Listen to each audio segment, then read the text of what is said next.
आज़ादी के बाद संविधान सभा ने 14 सितंबर 1949 के दिन हिंदी को आधिकारिक भाषा के तौर पर अपनाया था और इसी दिन के बाद इस हर साल 14 सितंबर को हिंदी दिवस के रूप में मनाया जाने लगा।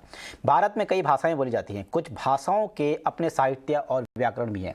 इनमें से हिंदी सबसे ज़्यादा राज्यों में बोले जाने वाली भाषा है और इस मौके पर पीएम मोदी ने भी देशवासियों को हिंदी दिवस की बधाई दी।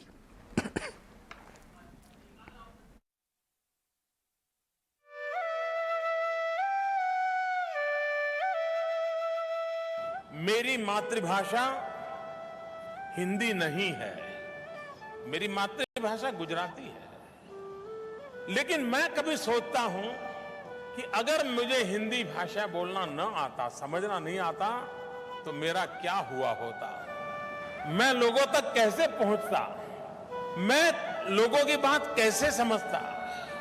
और मुझे तो व्यक्तिगत रूप में भी इस भाषा की ताकत क्या होती है उसका भली भांति मुझे अंदाज है। हम जानते हैं हमारे गुजराती लोग हिंदी कैसी बोलते हैं, तो लोग मजाक भी उड़ाते हैं।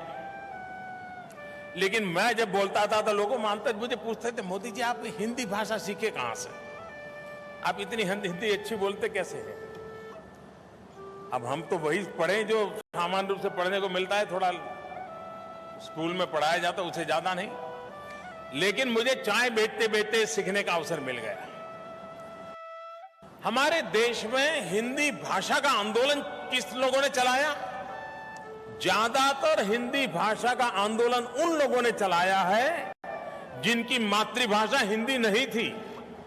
सुभाष चंद्र बोस हो, लोकमान्य तिलक हो, महात्मा गांधी हो, काका साहब कालेलकर हो, राजगोपालाचार्य हो, सबने, यानी जिनकी मातृभाषा हिंदी नहीं थी उनको हिंदी भाषा के लिए, उसके संरक्षण और संवर्धन के लिए जो दीर्घ दृष्टि से उन्होंने काम किया था, यह हमें प्रेरणा देता है।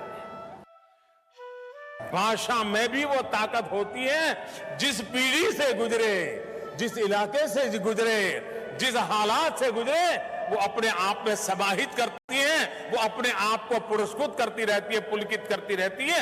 ये ताकत भाषा की होती है और इसलिए भाषा चैतन्य होती है। और हिंदी दिवस के मौके पर गृह मंत्री अमित शाह ने भी देश को हिंदी का महत्व समझाया। आइए सुनते हैं। देश और दुनिया के